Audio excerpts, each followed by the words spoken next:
Hi, thanks for joining me for today's Bible reading. I'm Sue, and I'm reading Leviticus 11 through 13 today for the January 4th reading. Today we're talking about clean and unclean foods, unclean animals, and unclean people. Verse 1. Yahweh spoke to Moses and to Aaron, saying to them, Speak to the children of Israel, saying, These are the living things which you may eat among all the animals that are on the earth. Whatever parts the hoof and is cloven-footed, and chews the cud among the animals you may eat. Nevertheless, these you shall not eat of those that chew the cud, or of those who part the hoof. The camel, because it chews the cud, but doesn't have a parted hoof, is unclean to you. The hyrax, because it chews the cud, but doesn't have a parted hoof, is unclean to you. Okay, the hyrax is a rock badger or a coney, it says. The hare, because it chews the cud, but doesn't have parted hoof, and is unclean to you. The pig, because it has a split hoof, and is cloven-footed, but doesn't chew the cud, is unclean to you. You shall not eat their meat. That's pretty clear right there. Shall not eat their meat. You shall not touch their carcasses. They are unclean to you. You may eat of all these that are in the waters, whatever has fins and scales in the waters, in the seas, and in the rivers that you may eat. All that don't have fins and scales in the seas and rivers, and all that moves in the waters, and all the living creatures that are in the waters, they are an abomination to you, and you shall detest them. You shall not eat of their meat, and you shall detest their carcasses. Whatever has no fins nor scales in the waters is an abomination to you. You shall detest these among the birds, they shall not be eaten, because they are an abomination. The eagle, the vulture, the black vulture, the red kite, any kind of black kite, the kind of raven, the horned owl, the screech owl, the gull, any kind of hawk, the little owl, the cormorant, the great owl, the white owl, the desert owl, the osprey, the stork, any kind of heron, the hoopie, and the bat. All flying insects that walk on all fours are an abomination to you. Yet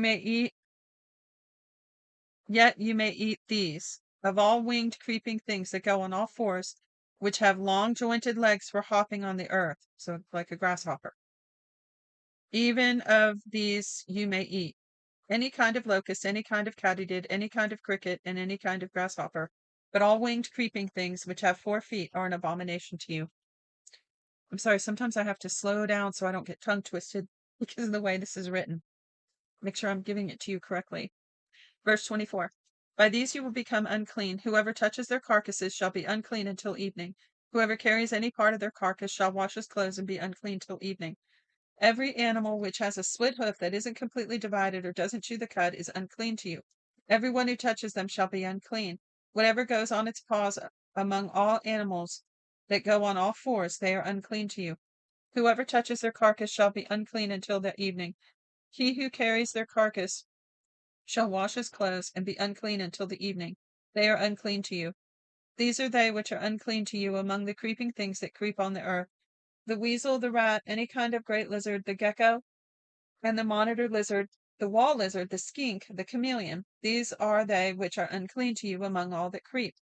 Whoever touches them when they are dead shall be unclean until the evening. Anything they fall on when they are dead shall be unclean, whether it is a vessel of wood, or clothing, or skin, or sack, whatever vessel it is, with which any work is done. It must be put into water, and it shall be unclean until the evening. Then it will be clean. Every earthen vessel into which any of them falls, and all that is in it, shall be unclean. You shall break it. You shall break it. What? A minute ago it said put it into... Oh, okay. If it's wood, it goes in the water. If it's an earthen vessel, it's got to be broken. All food which may be eaten, which is soaked in water, shall be unclean. All drink that may be drunk in every such vessel shall be unclean. Everything whereupon part of their carcass falls shall be unclean. Whether oven or range for pots, it shall be broken in pieces. They are unclean and shall be unclean to you. Nevertheless, a spring or a cistern in which water is gathered shall be clean, but that which touches their carcass shall be unclean. If part of the carcass falls on any sowing seed which is to be sown, it is clean. But if water is put on the seed and part of the carcass falls on it, it is unclean to you. If any animal of which you may eat dies, he who touches its carcass shall be unclean until evening. He who eats of his carcass shall wash his clothes and be unclean until the evening. He also who carries the carcass shall wash his clothes and be unclean until evening. Every creeping thing that creeps on the earth is an abomination. It shall not be eaten. Whatever goes on its belly, and whatever goes on all fours, or whatever has many feet, even the creeping things that creep on the earth, them you shall not eat, for they are an abomination. You shall not make yourselves abominable with any creeping thing that creeps. You shall not make yourselves unclean with them, that you should be defiled by them. For I am Yahweh your God. Sanctify yourselves therefore, and be holy, for I am holy. You shall not defile yourselves with any kind of creeping thing that moves on the earth. For I am Yahweh, who brought you up out of the land of Egypt to be your God. You shall therefore be holy, for I am holy. This is the law of the animal and of the bird and of every living creature that moves in the waters and of every creature that creeps on the earth, to make a distinction between the clean and the unclean, between the living thing that may be eaten and the living thing that may not be eaten. Yahweh spoke to Moses, saying, Speak to the children of Israel, saying, If a woman conceives and bears a male child, then she shall be unclean 7 days, as in the days of her monthly period she shall be unclean. In the 8th day the flesh of his foreskin shall be circumcised. She shall continue in the blood of purification 33 days. She shall not touch any holy thing, nor come into the sanctuary until the days of her purifying are completed. But if she bears a female child, then she shall be unclean 2 weeks, as in her period, and she shall continue in the blood of purification 66 days. When the days of her purification are completed for a son or for a daughter, she shall bring to the priest at the door of the tent of meeting a year-old lamb for a burnt offering, and a young pigeon or a turtle dove for a sin offering. He shall offer it before Yahweh and make atonement for her. Then she shall be cleansed from the fountain of her blood. This is the law for her who bears, whether a female or a male. If she cannot afford a lamb, then she shall take 2 turtle doves and 2 young pigeons, one for the burnt offering, the other for a sin offering. The priest shall make atonement for her, and she shall be clean. Last chapter. Yahweh spoke to Moses and to Aaron, saying, When a man shall have a swelling in his body's skin, or a scab, or a bright spot, and it becomes in the skin of his body the plague of leprosy, then he shall be brought to Aaron the priest, or to one of his sons the priests. The priest shall examine the plague in the skin of the body. If the hair in the plague has turned white, and the appearance of the plague is deeper than the body's skin, it is the plague of leprosy, so the priest shall examine him and pronounce him unclean. If the bright spot is white in the skin of his body, and its appearance isn't deeper than the skin, and its hair hasn't turned white, then the priest shall isolate the infected person for 7 days. The priest shall examine him on the 7th day. Behold, if in his eyes the plague is arrested, and the plague hasn't spread in the skin, then the priest shall isolate him for 7 more days. The priest shall examine him again on the 7th day. Behold, if the plague has faded, and the plague hasn't spread in the skin, then the priest shall pronounce him clean. It is a scab. He shall wash his clothes and be clean. But if the scab spreads on the skin after he has shown himself to the priest for his cleansing, he shall show himself to the priest again. The priest shall examine him, and behold, if the scab has spread onto the skin, then the priest shall pronounce him unclean. It is leprosy. When the plague of leprosy is in a man, then he shall be brought to the priest, and the priest shall examine him. Behold, if there is a white swelling in the skin, and it has turned the hair white, and there is raw flesh and swelling, it is chronic leprosy in the skin of his body, and the priest shall pronounce him unclean. He shall not isolate him, for he is already unclean. If the leprosy breaks out all over his skin, and the leprosy covers all the skin of the infected person from his head to his feet, as far as it appears to the priest, then the priest shall examine him. Behold, if the leprosy has covered all his flesh, he shall pronounce him clean of the plague. What? It has all turned white, he is clean. But whenever raw flesh appears in him, he shall be unclean. The priest shall examine the raw flesh and pronounce him unclean. The raw flesh is unclean, it is leprosy. Or if the raw flesh turns again and is changed to white, then he shall come to the priest. The priest shall examine him. Behold, if the plague has turned white, then the priest shall pronounce him clean of the plague. He is clean. Remember when Jesus healed the leper in the Gospels, he sent him to the priest to be examined afterwards, so he could be pronounced clean. Verse 18. When the body has a boil on its skin and it has healed, and in the place of the boil there's a white swelling or a bright spot, reddish white, then it shall be shown to the priest. The priest shall examine it. Behold, if its appearance is deeper than the skin, and the hair has turned white, then the priest shall pronounce him unclean. If the plague of the leprosy it has broken out in the boil, it is a plague of the leprosy that is broken out in the boil. But if the priest examines it, and behold, there are no white hairs in it, and it isn't deeper than the skin, but is dim, then the priest shall isolate him 7 days. If it spreads to the skin, then the priest shall pronounce him unclean. It is a plague. But if the bright spot stays in its place and hasn't spread, and the scar from the boil, and the priest shall pronounce him clean. Or when the body has a burn from fire on the skin, and the raw flesh of the burn becomes a bright spot, reddish white or white, then the priest shall examine it. And behold, if the hair on the bright spot has turned white, it is and its appearance is deeper than the skin, it is leprosy. It is broken out in the burning, and the priest shall pronounce him unclean. It is the plague of leprosy. But if the priest examines it, and behold, there is no white hair in the bright spot, and it isn't deeper than the skin, but has faded, then the priest shall isolate him 7 days. The priest shall examine him on the 7th day. If it has spread on the skin, then the priest shall pronounce him unclean.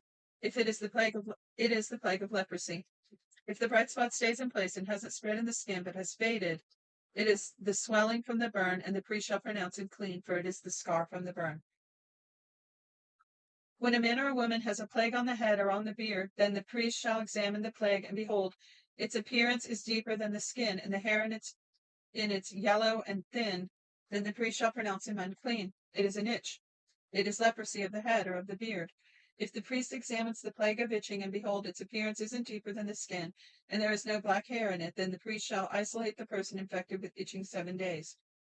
On the 7th day, the priest shall examine the plague, and behold, if the itch hasn't spread, and there is no yellow hair in it, and the appearance of the itch isn't deeper than the skin, then he shall be shaved, but he shall not shave the itch. Then the priest shall isolate the one who has the itch 7 days. On the 7th day, the priest shall examine the itch, and behold, if the itch hasn't spread on the skin, and its appearance isn't deeper than the skin, then the priest shall pronounce him clean. He shall wash his clothes and be clean. But if the itch spreads in the skin after cleansing, then the priest shall examine him, and behold, if the itch has spread in the skin, the priest shall not look for the yellow hair, he is unclean. But if in his eyes the itch is arrested, and black hair has grown in it, then the itch is healed, he is clean, the priest shall pronounce him clean. When a man or a woman has bright spots on the skin of the body, even white bright spots, then the priest shall examine them. Behold, if the bright spots on the skin and their body are dull white, it is a harmless rash, and has broken out on the skin, he is clean. If a man's hair has fallen from his head, he is bald, he is clean. If his hair has fallen from the front part of his head, he is forehead bald, he is clean. Bear with me 1 sec.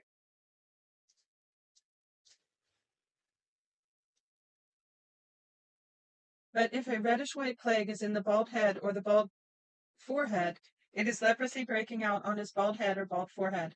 Then the priest shall examine him. Behold, if the swelling of the plague is reddish white in his bald head or in his bald forehead, like the appearance of leprosy in the skin of the body, he is leprous man. He is unclean. The priest shall surely pronounce him unclean. His plague is on his head. The leper in whom the plague is shall wear torn clothes, and the hair of his head shall hang loose. He shall cover his upper lip, and shall cry, unclean, unclean. All the days in which the plague is in him, he shall be unclean. He is unclean. He shall dwell alone. His dwelling shall be outside the camp. The garment also that the plague of leprosy is in, whether it is woolen garment or a linen garment, whether it is a warp or woof. That's a type of weaving, I think. Let me look. Vertical and horizontal threads in a woven cloth. The warp or the woof. I've heard of that before. Anyway, whether it is the warp or the woof of linen or of wool, whether in a leather or anything made of leather, it is the plague of greenish. If the plague is greenish or reddish in the garment, in the leather, in the warp, or in the woof, or in anything made of leather, it is the plague of leprosy, and shall be shown to the priest. The priest shall examine the plague and isolate the plague 7 days. He shall examine the plague on the 7th day. If the plague has spread in the garment, either the warp or in the woof or the skin, whatever use the skin is for, the plague is a destructive mildew. It is unclean. He shall burn the garment, whether the warp or the woof, or in the wool or in linen, or in anything of leather, in which the plague is, for it is a destructive mildew. It shall be burned in the fire. Excuse me. If the priest examines it, and behold, the plague hasn't spread in the garment, either in the warp or the woof, or anything in the skin, then the priest shall command that they wash the thing that the plague is in, and he shall isolate it 7 more days. Then the priest shall examine it, and after the plague is washed, and behold, if the plague hasn't changed its color, and the plague hasn't spread, it is unclean. You shall burn it in the fire. Well, that's weird. If it hasn't changed and hasn't spread, it's unclean and burned. It is a mildewed spot, whether the bareness is inside or outside. If the priest looks, and behold, the plague has faded after it has washed, then he shall tear it out of the garment, or out of the skin, or out of the warp, or out of the woof. And if it appears again in the garment, either in the warp or the woof, or anything on the skin, it is spreading. You shall burn what the plague is in with fire.